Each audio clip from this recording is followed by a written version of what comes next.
அவள் உலகம் விழிப்பதற்கு முன்பே விழித்துக் கொள்வாள். குழந்தை தூங்கிக் கொண்டிருக்கும் போது குழந்தையின் நெற்றியில் செல்லமாக முத்தமிட்டு முகத்தை தாய்மையுடன் பார்த்துவிட்டு சத்தமில்லாமல் அடுப்படிக்குச் செல்வாள். சாப்பிடாமல் அவன் வெளியே போகக்கூடாதென்று அவசரமாக சமைப்பாள். அவனுக்கு உடல் நலம் சரியில்லை என்றால் அவளுக்கு உறக்கம் வராது. ஆனாலும் அவன் அமைதியாக உறங்க வேண்டும் என்பதற்காக தன் சோர்வையும் கண்ணீரையும் மறைத்துக் கொள்வாள். அவள் விழுந்து காயப்பட்ட போதெல்லாம் அந்த காயத்தை காட்டிலும் அவளது மனம் அதிகமாகவே வலித்தது. அவன் வளர வளர அவன் உலகம் பெரிதாகியது. படிப்பு, வேலை என பல பொறுப்புகள். ஆனால் அம்மா மட்டும் அதே நிலையில் இருந்தாள்.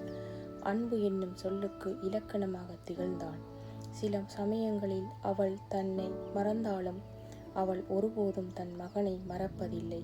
அவன் கோபப்பட்ட போதெல்லாம் அவள் மன்னித்தாள்.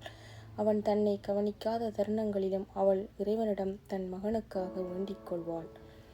அவள் தன் பணியை தொடர்ந்து செய்ய வேண்டுமென்று இறைவனிடம் பிரார்த்தனை செய்வாள்.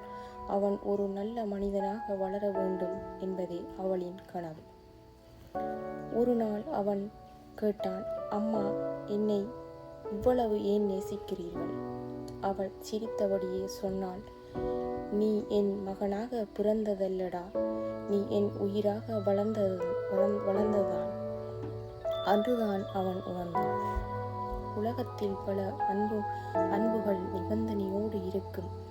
ஆனால் அம்மாவின் அன்பு மட்டும் எந்த நிபந்தனையும் இல்லாது, எந்த எதிர்ப்பும் இல்லாதது. அவனின் உயிர் இருக்கும் வரை அந்த அன்பு என்றும் உயிருடன் இருக்கும்.